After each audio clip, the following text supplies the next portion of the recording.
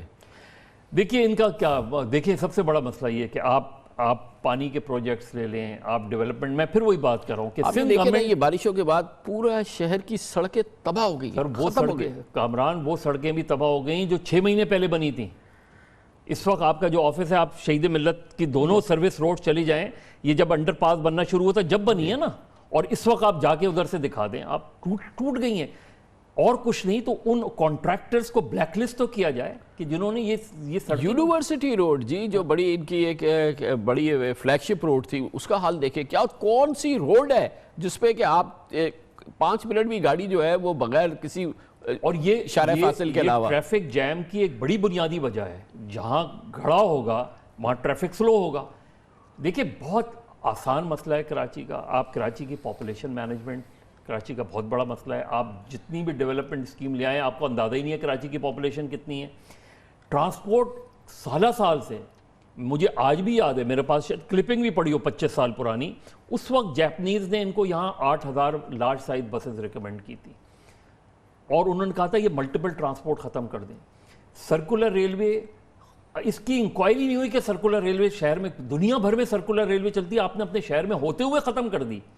تو لگتا یہ ہے کہ کراچی کو بالکل لاوارث چھوڑ دیا گیا ہے، اور اس کی ایک بڑی بنیادی وجہ مجھے لگتی ہے کہ یہاں اگر لاوارث شہر ہو تو اس میں لوٹ مار آسان ہوتی ہے۔ آپ زمینوں کی بندرباٹ دیکھ لیں، آپ سیوک ایجنسیز کی بندرباٹ دیکھ لیں، آپ جا کے ان ڈپارٹمنٹس کے اندر دیکھ لیں، آپ کو پتہ چل جائے گا کہ کراچی میں، اور اس سب کے باوجود اسی وجہ سے کراچی کی زمین کی قیمت آج بھی بہت زیادہ ہے، اس لیے کہ آپ غیر قانونی کام کریں آپ کے معاملات آسان ہو جائیں گے، آپ قانونی راستہ اختیار کریں آپ کو 25 سال لگ جائیں گے مسئلے کو حل کرنے کے لیے۔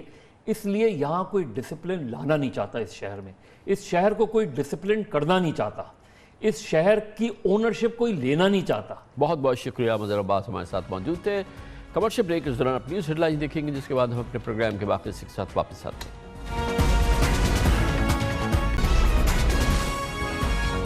آپ دیکھ رہے ہیں خبروں، تبصروں اور تجزیات پر مبنی پاکستان کا سب سے معتبر نیوز شو دنیا، کامران خان کے ساتھ۔ گزشتہ جمعے کو پیرس میں ہونے والا فائنینشیل ایکشن ٹاسک فورس یعنی فیٹف کا اجلاس پاکستان کے لیے تشویشناک خبر لایا۔ اس فیٹف کے اجلاس میں واضح طور پہ بات سامنے آئی کہ عالمی ادارہ پاکستان کی منی لانڈرنگ اور ٹیرر فائنینسنگ کے حوالے سے کارروائی سے اور اب تک کی کارکردگی سے بالکل خوش نہیں ہے، اس کا اطمینان نہیں ہوا ہے، اس کی تشویش میں اضافہ ہو رہا ہے، اور انتہائی سخت الفاظ میں اس اجلاس میں پاکستان کو وارننگ دی گئی، اور پاکستان کو کہا گیا کہ اگر اس نے فروری تک اپنا ہاؤس اینڈ آرڈر نہیں لایا، اس نے مطلوبہ اقدامات نہیں کیے، تو اسے بلیک لسٹ بھی کیا جا سکتا ہے۔ پاکستان کی اس حوالے سے اب تک کی جو کارکردگی رہی، اس کا جب امتحان ہوا تو واضح طور پہ لگا کہ پاکستان کامیاب ہوتا نظر نہیں آ رہا، یا بس ذرا سا کامیاب ہوا ہے، ورنہ تقریباً فیل ہو گیا تھا۔ یہ بھی بہت اہم بات ہے کہ فیٹف کی سربراہی اس وقت چین کے پاس ہے، اور جب پاکستان کی کارکردگی کا جائزہ لیا گیا تو چین سے ہی تعلق رکھنے والے فیٹف کے سربراہ صدر یانگ من لو نے، جن کا تعلق ظاہر ہے میں نے آپ کو بتایا چین سے ہے، انہوں نے روایات کے برعکس پاکستان کے ساتھ بہت رسمی انداز میں اپنایا اور بہت ہی سخت الفاظ میں پاکستان کی کارکردگی کا جائزہ لیا۔ ان کا کہنا تھا چین سے تعلق رکھنے والے فیٹف کے صدر یانگ ڈو می کا کہ اگر فروری 2020 تک پاکستان نے نمایاں پیش رفت نہ کی تو پاکستان کو بلیک لسٹ بھی کیا جا سکتا ہے۔ پاکستان اپنے تمام اہداف میں ماں سوائے کم کے ناکام ہو گیا۔ فیٹف کے سربراہ صدر یانگ من لو نے یہ بات بہت زور دے کے کہی۔ Pakistan needs to do more and it needs to do it faster. Pakistan's failure to fulfill the FATF global standards is an issue we take very seriously. As a result, the FATF is giving this very clear warning: if by February 2020 the country has not made significant progress, we would consider further actions, which could potentially include placing the country on the public statement, often referred to as the blacklist. یہ لب و لہجہ اور یہ warning جاری کر رہے doctor young من لیو چائنا سے تعلق رکھتے ہیں، فیٹ ایف کے سربراہ ہیں، قانون اور فائنینشیل مارکیٹس میں بہت ایکسپیرینس شخصیت ہیں۔ وہ چین کے اینٹی منی لانڈرنگ بیورو اور سینٹرل بینک کے ڈائریکٹر جنرل رہ چکے ہیں۔ چین کے مالیاتی قوانین اور ریگولیشن اور پالیسیز میں ان کا ایک اہم کردار رہا ہے۔ وہ فیٹ ایف میں چین کے وفد کے مستقل سربراہ کے طور پہ بھی کام کر چکے ہیں۔ میرا بتانے کا مقصد صرف یہ ہے کہ ہمیں یہ نہیں سمجھنا چاہیے کہ یہ کوئی سیاسی معاملہ ہے یا یہ کہ کسی ایک ملک کا مخصوص عمل ہے جو کہ ہمیں دبانے کے لیے کیا جا رہا ہے۔ نہیں، ایسی بات نہیں ہے۔ ہم واضح طور پہ اہداف حاصل کرنے میں ناکام ہو رہے ہیں۔ ہمارے لیے تشویش کی بات ہے۔ وزیر اعظم عمران خان کے لیے یقیناً یہ بہت تشویش کا معاملہ ہے، کیونکہ فیٹ ایف کی پاکستان نے جس انداز سے پاکستان کی کارکردگی کو جانچا ہے، اس پہ اپنے شدید رد عمل کا اظہار کیا ہے۔ یہ پاکستان کے لیے، حکومت کے لیے لمحہ فکریہ ہے۔ اس کی وجہ یہ ہے، میں نے آج بہت سارے ماہرین سے بات کی جو کہ منسلک ان تمام معاملات سے، وہ کہتے ہیں کہ معاملہ یہی ہے کہ واقعی ہم اپنے اہداف عملی طور پہ حاصل نہیں کر پا رہے ہیں، کیونکہ پاکستان اب تک منی لانڈرنگ سے چھٹکارے کے لیے کوئی مضبوط ادارہ ہی قائم نہیں کر پا رہا جس سے ہماری کمٹمنٹ ظاہر ہو۔ ہم کہتے ہیں کہ اسٹیٹ بینک کا فائنینشیل مانیٹرنگ یونٹ موجود ہے، لیکن فیٹ ایف سے منسلک جو سسٹم ہے وہ کہتا ہے کہ ہمیں ایک آزاد خود مختار ادارہ چاہیے پاکستان میں جو منی لانڈرنگ کی حیثیت سے کام کرے، وہ فلی ایکوپڈ ہو، اس کے پاس تمام اختیارات ہوں، وہ مؤثر ہو اور وہ کارروائی کرتا ہوا نظر نہ آئے، وہ کاغذوں تک محدود نہ ہو۔ اس طرح سے جو اسٹیٹ بینک آف پاکستان کا فائنینشیل مانیٹرنگ یونٹ FMU ہے، اس پہ تسلی نہیں ہو رہی فیٹ ایف کی۔ اس کے علاوہ فیٹ ایف حیران ہے کہ اسٹیٹ بینک آف پاکستان کے 3 ڈیپٹی گورنرز میں سے 2 کے عہدے خالی ہیں اور طویل عرصے سے خالی ہے۔ اس وقت اسٹیٹ بینک آف پاکستان میں گورنر پالیسی اور ڈیپٹی گورنر ڈیولپمنٹ کے عہدے مکمل طور پہ خالی ہیں اور اس سلسلے میں کام نہیں ہو رہا، جس سے لگتا ہی نہیں ہے کہ پاکستان جو ہے ان تمام معاملات کو بہت سیریس لے رہا ہے۔ اس کے علاوہ فیٹ ایف بہت حیران ہے کہ اب بھی کئی ذرائع سے رقم کی ترسیل اور ادائیگی کا مکمل نظام جو ہے وہ مکمل دستاویزی نہیں ہے۔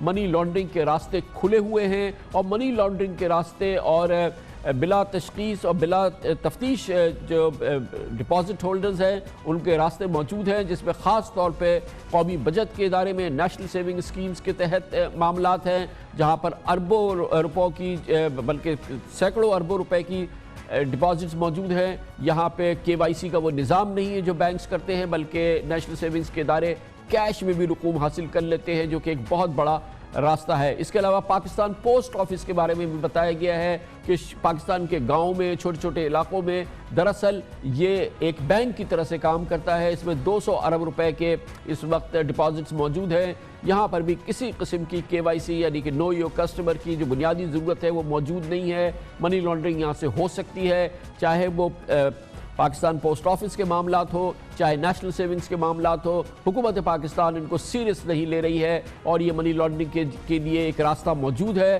اور جس پہ پاکستان کی حکومت کو جس انداز سے ایکشن لینا ہو وہ نہیں کر رہی ہے۔ اس کے علاوہ پاکستان میں فیٹ ایف میں یہ سب سے زیادہ یہ ایک ویو ہے کہ پاکستان میں منی لانڈرنگ کو سیریس نہیں لیا جاتا۔ ہم زبانی طور پہ تو بہت کچھ کہہ رہے ہیں، ہم زبانی طور پہ تو اقدامات کر رہے ہیں، لیکن جو ٹھوس حقائق ہیں وہ اس کی نفی کرتے نظر آ رہے ہیں۔ مثال کے طور پہ ابھی حالیہ دنوں کی بات ہے کہ بدنام زمانہ پوری دنیا کے مانے جانا منی لانڈرنگ کے کیس میں پکڑے جانے والے خانانی کالیہ کیس کے تمام 8 ملزمان 6 ماہ قبل سندھ ہائی کورٹ سے بری ہو گئے تھے اور قارانی اور اس کے علاوہ اس کے دوسرے ملزمان اب کچھ عرصے پہلے بری ہو گئے ہیں، یعنی کہ ان کے خلاف نہ صرف کیس ختم ہو گیا ہے، ان کے تمام معاملات قواش کر دیے گئے ہیں عدلیہ میں، کیونکہ کیس اتنا کمزور پیش کیا گیا تھا۔ عدلیہ نے کسی بھی صورت میں یہ جو دنیا کا عالمی بدنام جو گروپ ہے اس کو بری کر دیا، اور کرنسی اسمگلنگ کے حوالے سے یہ وہی گروپ ہے جس کے